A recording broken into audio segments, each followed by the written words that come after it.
চাবিটি নিয়ে আসুন। বিএনপি মাটি ও মানুষের কল্যাণে কাজ করে। বিএনপির জাতীয় নির্বাহী কমিটির সদস্য ও নারায়ণগঞ্জ জেলা বিএনপির সাবেক সাধারণ সম্পাদক অধ্যাপক মামুন মাহমুদ।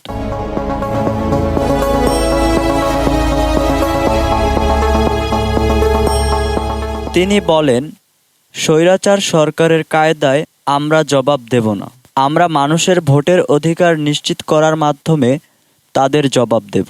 শুক্রবার 10 জানুয়ারি নারায়ণগঞ্জ জেলার সিদ্ধিরগঞ্জ থানার নাসিক 7 নং ওয়ার্ড বিএনপি ও অঙ্গ সংগঠনের আয়োজনে আদমজী মার্চেন্ট ওয়ার্কার্স উচ্চ বিদ্যালয় মাঠে বিএনপির ভারপ্রাপ্ত চেয়ারম্যান তারেক রহমান ঘোষিত রাষ্ট্র কাঠামো বিনির্মাণে 31 দফার জনসম্পৃক্ততা সৃষ্টিতে আলোচনা সভায় এবং শীতবস্ত্র উপহার বিতরণ অনুষ্ঠানে প্রধান অতিথির বক্তব্যে বিএনপির জাতীয় নির্বাহী কমিটির সদস্য অধ্যাপক মামুন মাহমুদ একথা বলেন।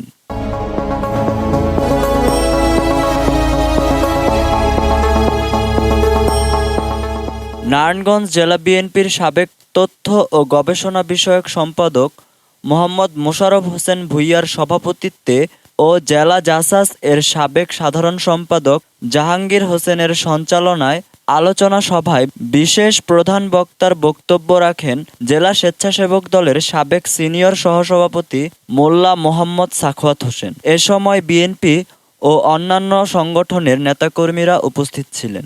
উক্ত অনুষ্ঠানে মামুন মাহমুদ আরও বলেন, শীতবস্ত্র উপহার বিতরণ অনুষ্ঠানে সম্মানিত সভাপতি